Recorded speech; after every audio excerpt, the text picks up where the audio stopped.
Hello and welcome back. In this video, we are going to launch Genus and we are going to read in our files. So first off, we need to source a few scripts to set some variables and ensure that our terminal and our development environment are set up properly. And then to run Genus, just type Genus. Nice and simple.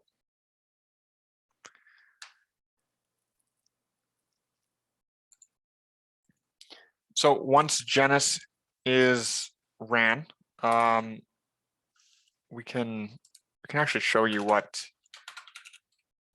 Genus is. It's pretty much nothing. This is their GUI. If you go here, they have a user guide, which is very, very valuable.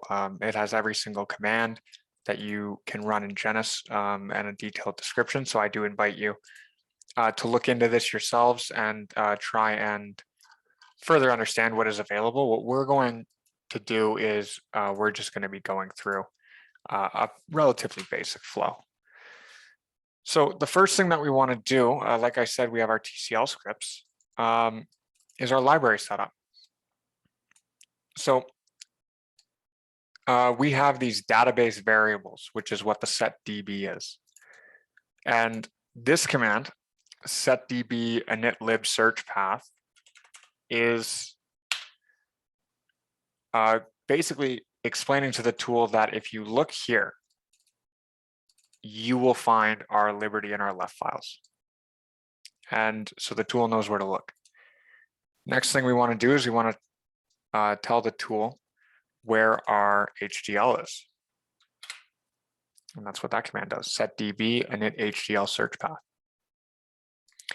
Another thing that we want to do for larger designs,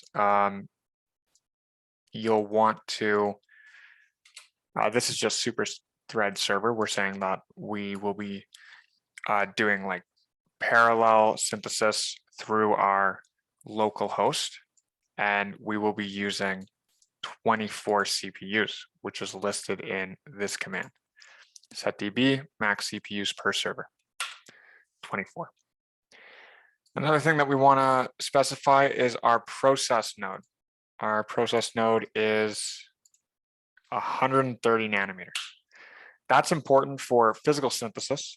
It'll have a better idea of how the routing is going to go, because when we get to physical synthesis, the tool actually does preliminary routes just to kind of see how they can optimize the synthesis of the netlist based on possible routing outcomes.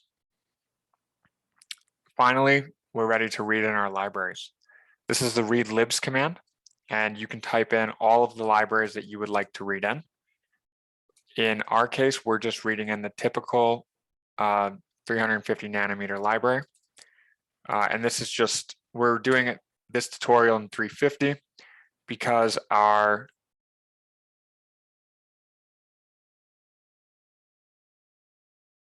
we're doing the 350 nanometer library because our 130 nanometer library is not ready yet. Finally, we want to read in our library exchange format files. That's what lef is. Now, our lef files are basically the physical description of these files or of these standard cells.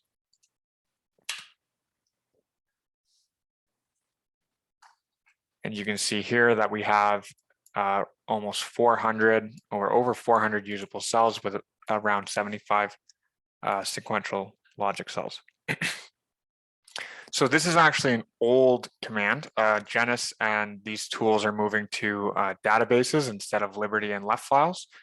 So it won't be uncommon for you to see these standard cell libraries delivered with a .db instead of a .lib. But legacy mode, which is what we're doing when we say setDB common UI false, we're setting the terminal to legacy mode. You can see that here. Now we want to put that back because the rest of our scripts are not designed for legacy mode. And that's as simple as that.